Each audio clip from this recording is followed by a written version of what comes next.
السلام علیکم لسنرز، امید ہے آپ خیریت سے ہوں گے۔ آئیے انسپیکٹر نواز خان کی سیریز کے سلسلے کی ایک نئی کہانی سنتے ہیں۔ میں نے میز پر رکھی ڈاک کو الٹ پلٹ کر دیکھا۔ ایک میلے رنگ کا لفافہ دیکھ کر میں چونک اٹھا۔ میں اس لفافے پر گھسیٹے ہوئے الفاظ کو اچھی طرح پہچانتا تھا۔ میں نے جلدی سے لفافہ چاک کیا۔ اندر سے چھوٹی کاپی کا ایک میلا سا صفحہ برآمد ہوا۔ ٹیڑھے میڑھے حروف میں لکھا تھا، دارو کی بھٹی نالے کے پلی طرف چلی گئی ہے، جامنوں والے باغ میں جمعے کے روز تک کھڑے نکلنے والے ہیں۔ حالانکہ تحریر سے مفہوم واضح نہیں ہوتا تھا، لیکن میں اس کا مطلب اچھی طرح سمجھتا تھا۔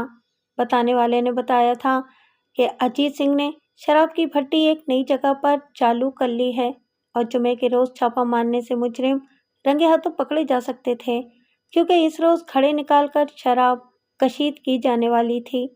آج جمعے کا دن تھا۔ میں نے گھڑی کی طرف دیکھا، شام کے 4 بجنے والے تھے۔ میں نے فوراً ASI گوبندر سنگھ کو بلوایا اور چھاپے کے لیے ہدایات دینے لگا۔ رات بہت ہی تاریک اور سرد تھی۔ ہوا کے جھونکے دھان کے کھیتوں میں سرسراہٹ پیدا کر رہے تھے۔ یہ سرسراہٹ ہمارے لیے بہت مفید ثابت ہو رہی تھی۔ میرے ساتھ ASI گوبندر اور 3 سپاہی کھیتوں کے درمیان جھک کر چلتے ہوئے درختوں کے جھنڈ کے بالکل پاس پہنچ چکے تھے۔ میں نے نتنوں کو سکیڑا۔ لاہن کی بو صاف اپنا پتہ دے رہی تھی۔ ہم تھوڑی دور اسی طرح جھکتے ہوئے گئے۔ میں نے ہاتھ سے اشارہ کیا۔ ASI اور تینوں سپاہی درختوں کے ارد گرد پھیل گئے۔ میں نے پستول نکالا اور باقی سپاہیوں کو لے کر تیزی سے درختوں کے درمیان خالی جگہ کی طرف لپکا۔ وہاں کا منظر ہماری توقع کے عین مطابق تھا۔ 4 آدمی شراب کشید کرنے میں مصروف تھے۔ ایک طرف ایک بھٹی میں آگ چل رہی تھی، اس پر ایک بڑا سا برتن رکھا تھا۔ کچھ ٹین کے ڈبے اور خالی بوتلیں ادھر ادھر بکھری ہوئی تھیں۔ خبردار، میں نے گرجدار آواز میں کہا، کوئی اپنی جگہ سے حرکت نہ کرے۔ چاروں آدمیوں کی آنکھیں خوف سے پھٹی ہوئی تھیں۔ پھر ان میں سے ایک جو درختوں کے بالکل قریب تھا، اچانک بھاگ اٹھا۔ میرے پستول سے شعلہ نکلا، گولی اس کی پنڈلی پر لگی، لیکن وہ رکا نہیں۔ زمین پر لیٹ جاؤ، میں نے ہوا میں فائر کرتے ہوئے باقی تینوں افراد کو دھمکایا۔ وہ جلدی سے لیٹ گئے۔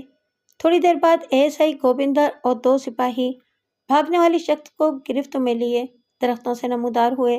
میں اسے فوراً پہچان گیا۔ وہ ملکھا سنگھ کا بڑا لڑکا اجیت تھا۔ یہ تیسری دفعہ تھی کہ اجیت سنگھ کی بھٹی پکڑی گئی تھی۔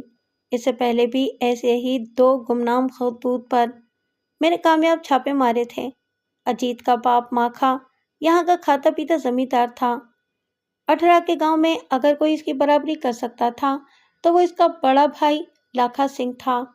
لاکھا سنگھ اور ماکھا سنگھ اور ان کی اولاد میں برائیاں تو بے شمار تھیں، لیکن ان کی ایک خوبی نے سب برائیوں کو چھپا لیا تھا، اور وہ خوبی تھی اتفاق کی۔ ان کے اتفاق کی ارد گرد کے لوگ مثالیں دیتے تھے۔ دونوں نے ساری زندگی نہایت سلوک سے گزاری تھی، اور اب اپنی اولاد کے زمانے میں بھی انہوں نے اس سلوک کو کم نہیں ہونے دیا تھا۔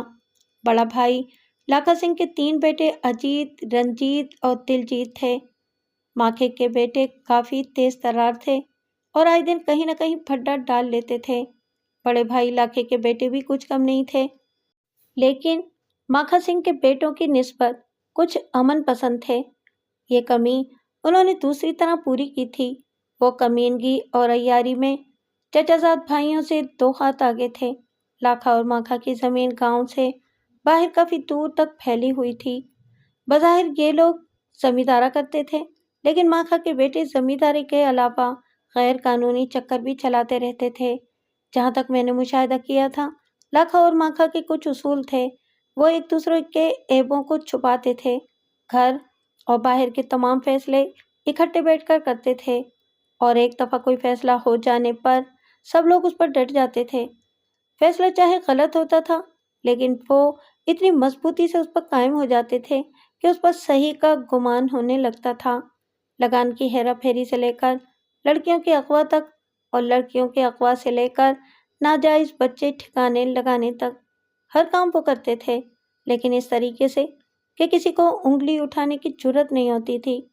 ظاہر ہے ان کے ارد گرد ان کے مخالف بھی ہوں گے، لیکن ان کی متفقہ طاقت سے خوف کھاتے ہوئے وہ خون کے گھوٹ پیے بیٹھے رہتے تھے۔ میرا خیال تھا کہ یہ خطوط والا سلسلہ بھی ان کے کسی درپردہ دشمن کا چلایا ہوا تھا، لیکن کچھ بھی تھا، یہ شخص کام ٹھیک ٹھاک کر رہا تھا۔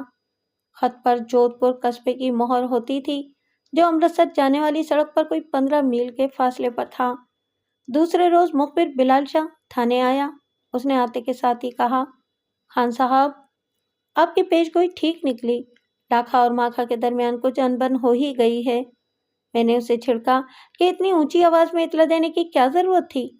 بلال شاہ تھا تو بڑے کام کا آدمی، لیکن اس میں 2 خامیاں تھیں۔ ایک تو افسر کے ساتھ بے تکلف ہو جاتا تھا، دوسرے تھانے میں آتے ہی بغیر سوچے سمجھے اونچی آواز میں بولنا شروع کر دیتا تھا۔ پچھلے 1 مہینے سے وہ لگاتار یہ کہہ رہا تھا کہ ہماری چھاپوں کا لاکھا اور ماکھا کے تعلقات پر کوئی اثر نہیں پڑے گا۔ اس کا کہنا تھا کہ میں 40 سال سے ان لوگوں کے درمیان رہ رہا ہوں، ان لوگوں کے تعلقات آپس میں خراب ہو ہی نہیں سکتے، لیکن میرا خیال تھا کہ ان کے تعلقات پر ان واقعات کا ضرور اثر پڑے گا۔ میرے خیال کی بنیادی وجہ یہی تھی کہ یہ لوگ ہر کام اتفاق رائے سے کرتے تھے۔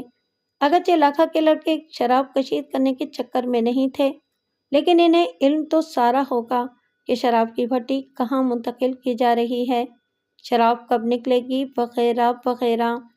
یہ لوگ ہر کام نہایت رازداری سے کرنے کے عادی تھے، ہر غیر قانونی کام کے لیے اپنے اعتماد ترین کارندوں کو استعمال کرتے تھے۔ پھر کیا وجہ تھی کہ وہ ہر بار پکڑے جا رہے تھے؟ ظاہر ہے کہ گھوم پھر کر دھیان لاکھا کے لڑکوں کی طرف جاتا تھا۔ پچھلے 2 چھاپوں کے بعد لڑکوں میں یقیناً انبن ہوئی ہوگی، لیکن لاکھا اور ماکھا نے معاملے کو سمیٹ لیا ہوگا۔ لیکن تیسرے کامیاب چھاپے کے بعد آگ میں سے دھواں نکلنا ضروری تھا۔ لگتا تھا کہ اب عروج کے بعد اس خاندان پر زوال کے دن آ گئے تھے۔ لڑکوں میں جھگڑا ہوا تھا، لیکن اس کی نوعیت اور شدت کا علم بلال شاہ کو نہیں تھا۔ بہرحال دوسرے دن اس بارے میں ایک دوسرے مخبر سے پتہ چل گیا۔ اس نے بتایا کہ لاکھا سنگھ کے لڑکے نریندر اور ماکھا سنگھ کے لڑکے رنجیت کے سروں پر پٹیاں بندھی ہوئی ہیں۔ شاید ان کا کسی سے جھگڑا ہوا ہے، لیکن میں اس معاملے کو سمجھتا تھا۔ کل یقیناً وہ لوگ آپس میں لڑے تھے، لیکن دونوں جہاں دیدہ بوڑھوں نے عقل مندی سے اپنے اپنے لڑکوں کو ایک بار پھر صلح پر مجبور کر دیا تھا۔ چند روز بعد ایک اور پیلا لفافہ آ گیا۔ اب کی بار اس میں ایک نہایت اہم اطلاع تھی، لیکن اس دفعہ اطلاع بڑے بھائی لاکھا سنگھ کے متعلق تھی۔ ماجھے کا ایک بدنام ڈاکو جو پچھلے دنوں پولیس کی حراست سے فرار ہو گیا تھا، لاکھا سنگھ کے گھر چھپا ہوا تھا۔ میں نے لاہور میں متعلقہ تھانے کو اطلاع دی۔ اگلے روز ہم نے پولیس کی بھاری جمعیت کے ساتھ لاکھا سنگھ کے مکان پر چھاپا مارا۔ یہ ایک بہت بڑا مکان تھا اور ارد گرد کے علاقے میں کوئی حویلی کے نام سے مشہور تھا۔ حویلی کے ایک حصے میں لاکھا اور دوسرے میں ماکھا رہتا تھا۔ پتہ چلا کہ لاکھا اس وقت حویلی میں موجود نہیں ہے، ورنہ خون خرابے کے بغیر مفرور کا ہاتھ آنا ممکن نہیں تھا۔ مفرور کا نام جبرو تھا۔ اس نے جب چاروں طرف پولیس کی گارڈ دیکھی تو ہتھیار پھینک کر خود گرفتاری کے لیے خود کو پیش کر دیا۔ لاکھا سنگھ اس وقت امرتسر میں تھا۔ اس نے اپنے تعلقات استعمال کرتے ہوئے وہیں سے ضمانت قبل گرفتاری کروا لی۔ صبح کا وقت تھا۔ میں دھوپ میں بیٹھا ایک حوالاتیے سے کمر کی مالش کروا رہا تھا کہ بلال شاہ لمبے لمبے ڈگ بھرتا اندر داخل ہوا۔ خان صاحب، پیلے لفافوں نے تو کمال ہی کر دیا ہے۔ کوئی اور؟ میرے منہ سے ایک موٹی سی گالی نکل گئی۔ اس نے چونک کر حوالاتیے کی طرف دیکھا اور کھسیانی ہنسی ہنسنے لگا۔ میں نے حوالاتیے کو اٹھا دیا۔ اتنے میں ASI گوبندر بھی آ گیا۔ بلال شاہ نے پھر وہیں سے رابطہ جوڑا۔ خان صاحب، پیلے لفافوں نے تو کمال ہی کر دیا۔ میں نے اسے جھاڑتے ہوئے کہا، اتنا خوش ہونے کی ضرورت نہیں، آنکھیں اور کان کھلے رکھو۔ مجھے خون خرابی کی بو آ رہی ہے۔ کئی بار آدمی کا کہا اتنی جلدی سچ ثابت ہوتا ہے کہ خود اسے حیرانی ہونے لگتی ہے۔ ابھی بلال شاہ نے میری بات کے جواب میں کچھ کہنے کے لیے منہ کھولا ہی تھا کہ دروازہ ایک دھماکے سے کھلا۔ گاؤں کا پٹواری اندر داخل ہوا۔ خان صاحب، پکی حویلی میں قتل ہو گیا ہے۔ رات کسی نے لاکھا کے بیٹے نریندر کو مار دیا۔ گوبندر جلدی سے کھڑا ہو گیا۔ میں نے اسے فوراً حویلی پہنچنے کا حکم دیا۔ وہ سلوٹ مار کر سپاہیوں کی طرف چلا گیا۔ میں وردی پہن کر تقریباً 10 منٹ بعد حویلی پہنچا۔ لاکھا سنگھ دروازے پر ہی مل گیا۔ وہ اپنے سفید ننگے سر پر ہاتھ پھیر پھیر کر رو رہا تھا۔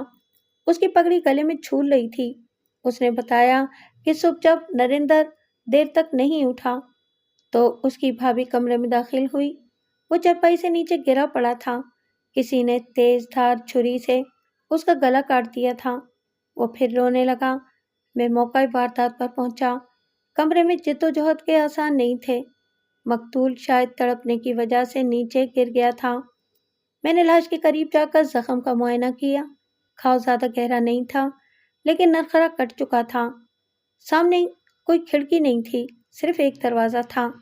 ساتھ والے کمرے سے اونچی آواز میں عورتوں کے بین سنائی دے رہے تھے۔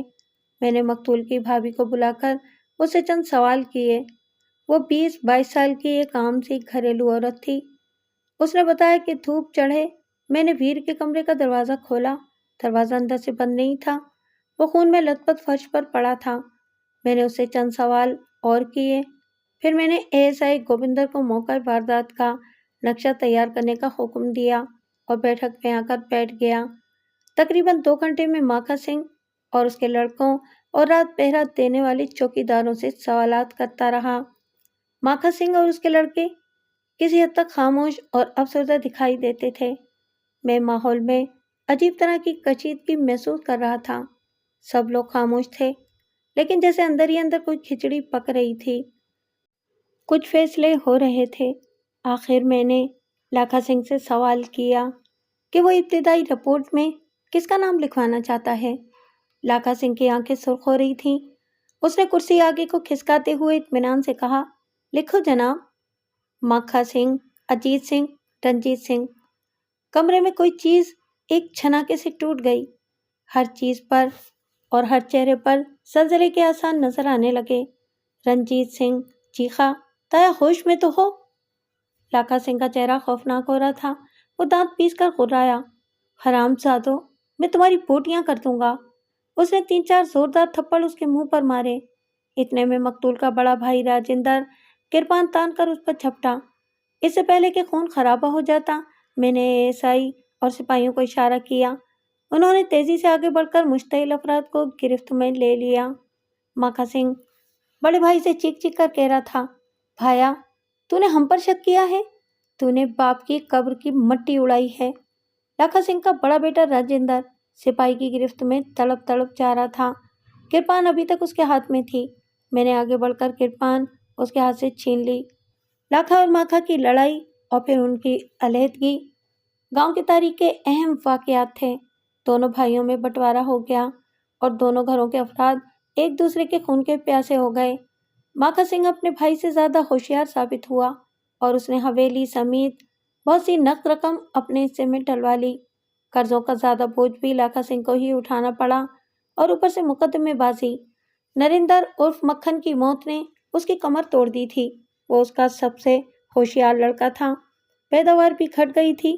مخالف سر اٹھانے لگے اور لاکھا سنگھ کی حالت پتلی ہونے لگی، لیکن اس کی اکڑ میں کوئی فرق نہیں آیا تھا۔ اس کا بیٹا راجندر لوگوں سے کہتا پھرتا تھا کہ میں نے ماکھا سنگھ کی طرفداری کی ہے اور اس کے بیٹوں کو جان بوجھ کر قتل میں ملوث نہیں کیا، حالانکہ 18 گاؤں کے لوگ مانتے تھے کہ ماکھے کی نسبت لاکھے سے میری سلام دعا زیادہ تھی۔ مجھے ان باتوں کی پرواہ نہیں تھی۔ میں صرف قانونی تقاضے پورے کرنا چاہتا تھا۔ گواہیوں اور شواہد سے یہ بات واضح ہوتی تھی کہ ماکھا یا اس کے بیٹے قتل میں شریک نہیں ہیں۔ ماکھا اور اس کا بڑا بیٹا شہر تاریخ بھگتنے گئے ہوئے تھے، جبکہ دونوں چھوٹے بیٹے رنجیت اور دلجیت قتل ہونے کے 2 گھنٹے بعد تک ایک شادی والے گھر میں موجود تھے۔ وہاں ناچ ہو رہا تھا جو رات 2 بجے ختم ہوا۔ ڈاکٹری رپورٹ کے مطابق قتل 11 اور 1 بجے کے درمیان ہوا تھا۔ وقتی طور پر صرف ایک گواہ نے مجھے شک میں ڈالا۔ یہ گواہی مقتول کی بھابھی پریتم کی تھی۔ اس نے تفتیش کے دوران بتایا تھا کہ قتل والی رات کی شام مقتول اور اس کے چچا زاد رنجیت کے درمیان پھر کسی بات پر تو میں ہوئی تھی۔ بہرحال گاؤں کے کئی معتبر آدمیوں کی گواہیوں کو نظر انداز نہیں کیا جا سکتا تھا۔ اور یہ تمام گواہیاں بتاتی تھیں کہ رنجیت اور دلجیت رات 2:30 بجے تک شادی والے گھر میں موجود تھے۔ یوں تو لاکھا سنگھ کے کئی مخالف تھے، لیکن خاص طور پر کسی پر بھی شک نہیں کیا جا سکتا تھا۔ نریندر عرف مکھن کا قتل بدستور معمہ بنا ہوا تھا۔ میرا دھیان بار بار گمنام خطوط کی طرف چلا جاتا تھا۔ لاکھا اور ماکھا دونوں نہیں جانتے تھے، لیکن مجھے معلوم تھا کہ ان کا کوئی مشترکہ دشمن ان کو برباد کرنے پر تلا ہوا ہے۔ گمنام خط لکھنے والے نے لاکھا اور ماکھا دونوں کی مخبری کی تھی۔ ظاہر تھا کہ وہ ان دونوں پارٹیوں میں سے نہیں تھا۔ حالت کو سامنے رکھتے ہوئے 3 اندازے قائم کیے جا سکتے تھے۔ نمبر 1 یہ کہ قتل اسی مخبر نے کیا ہے۔ نمبر 2 مخبر کی خواہش کے عین مطابق ماکھا سنگھ کے بیٹوں نے مشتعل ہو کر قتل کیا ہے۔ نمبر 3 یہ لاکھا ماکھا سنگھ کے کسی اور مخالف کا کام ہے۔ مگر میں نے صرف کارروائی ڈالنی ہوتی تو مشکوک افراد میں سے چند کو گرفتار کر کے چالان مکمل کر سکتا تھا، لیکن میں حقیقی قاتل کا سراغ لگانا چاہتا تھا۔ تقریباً 2 ماہ کی اعصاب شکن دوڑ دھوپ کے بعد یہ بات سامنے آئی تھی کہ اوپر قائم کیے گئے آخری دونوں اندازے درست تھے۔ اب صرف پہلے اندازے کی تصدیق کے بارے میں فیصلہ کرنا تھا۔ اسی اندازے کے مطابق گمنام مخبر خود اس قتل کا ذمہ دار تھا۔ خطوں سے یہ بات ظاہر تھی کہ گمنام مخبر لاکھا اور ماکھا کا کوئی نہایت ہی قریبی شخص تھا، اور یہ بھی بعید از امکان نہیں تھا کہ وہ اکثر و بیشتر ان کے گھر آتا جاتا رہتا ہو۔ اس نے کئی ایسی اطلاعات دی تھیں جن سے ظاہر ہوتا تھا کہ وہ نہ صرف ان کا قریبی ساتھی ہے بلکہ صبح و شام ان کی ٹوہ میں رہتا ہے۔ پکی حویلی میں بٹوارے سے پہلے لاکھا اور ماکھا اپنے اپنے اہل خانہ کے ساتھ 2 علیحدہ حصوں میں رہتے تھے۔ لاکھا والے حصے میں کل 7 افراد رہتے تھے۔ ان میں لاکھا، اس کی بیوی، ایک بہو اور 4 بیٹے شامل تھے۔ چھوٹے بھائی ماکھا والے حصے میں 6 افراد رہتے تھے، یعنی ماکھا اور اس کی بیوی، 3 بیٹے اور ایک نوکرانی۔ تمام حالات کو مد نظر رکھتے ہوئے پکی حویلی کے ان 13 افراد میں سے صرف نوکرانی پر شک کیا جا سکتا تھا۔ نوکرانی، جس کا نام چیمو تھا، 25-26 سال کی ایک میلی کچیلی لیکن خوبصورت عورت تھی۔ میں پوچھ گچھ کے لیے اس سے ایک بار مل چکا تھا۔ پھٹے پرانے کپڑوں کے نیچے اس کا بھرپور جسم کسی کی نظروں سے اوجھل نہیں رہ سکتا تھا۔ اس کے چہرے میں اس کے سفید دانت سب سے زیادہ خوبصورت تھے۔ وہ 2 بچوں کی ماں تھی۔ بڑا بچہ کوئی 12 سال کا تھا۔ اس کا خامد راجگیری کرتا تھا۔ مجھے خبر تھی کہ کنوارے مردوں کے گھر میں ایک جوان خوبصورت عورت کی موجودگی کئی کہانیاں جنم دیتی ہے۔ ایسی ہی کسی کہانی کی ٹوہ کے لیے میں نے گاؤں کی دائی بھاگا سے کام لینا کافی ضروری سمجھا۔ بھاگا پہلے بھی میرے 1-2 بار کام آ چکی تھی۔ میں نے اس سے نوکرانی چھیمو کا ذکر کیا تو اس کی آنکھیں چمک اٹھیں۔ میں سمجھ گیا کہ وہ پہلے ہی سے چھیمو کے بارے میں کافی کچھ جانتی ہے۔ میرے پوچھنے پر اس کی زبان کینچی کی طرح چلنے لگی۔ اس نے بتایا کہ مقتول نریندر نے نوکرانی چھیمو سے تعلقات قائم کر رکھے تھے۔ وہ اکثر گھر میں گھسا چھیمو سے آنکھ مٹک کر لڑاتا رہتا تھا۔ چھیمو کا خامد کام کے سلسلے میں گاؤں سے باہر رہتا تھا اور مہینے میں 2-3 بار ہی گھر کے چکر لگاتا تھا۔ یہ معلومات میرے لیے نہایت ہی سود مند تھیں۔ آگے بڑھنے کی ایک نئی راہ پیدا ہو گئی تھی۔ دائی بھاگا نے واقعہ اپنے انداز میں بیان کیا تھا، لیکن اس کے کئی پہلو ہو سکتے تھے۔ یہ بھی بہت ممکن تھا کہ نریندر کی 10 درازیوں کا شکار ہونے والی 2 بچوں کی ماں چھیمو نے انتقام لینے کا فیصلہ کیا ہو۔ اس نے موقع پا کر اپنی عزت کے قاتل کو ختم کر دیا ہو۔ دیکھا گیا ہے کہ باحیثیت گھرانوں کے ملازمین اپنے پر ہونے والی زیادتیوں کو بعض اوقات ایک سرد انتقامی جذبے کی صورت دے دیتے ہیں اور موقع ملتے ہی گھر کا بھیدی لنکر ڈھا دیتا ہے۔ یہ بھی ہو سکتا تھا کہ یہ بھی کوئی اسی قسم کا معاملہ ہو۔ میں نے اگلے روز پھر نوکرانی چھیمو سے پوچھ گچھ کرنے کا فیصلہ کیا۔ ابھی میں وردی پہن کر پکی حویلی جانے کا ارادہ کر ہی رہا تھا کہ مقتول کا چھوٹا بھائی سریندر تھانے میں داخل ہوا۔ اس کی عمر کوئی 22 سال رہی ہوگی۔ گول سخت چہرے اور اچھے ڈل ڈول کا مالک تھا، لیکن اس وقت اس کا چہرہ اترا ہوا تھا۔ وہ سخت پریشان دکھائی دے رہا تھا۔ سلام کا جواب دے کر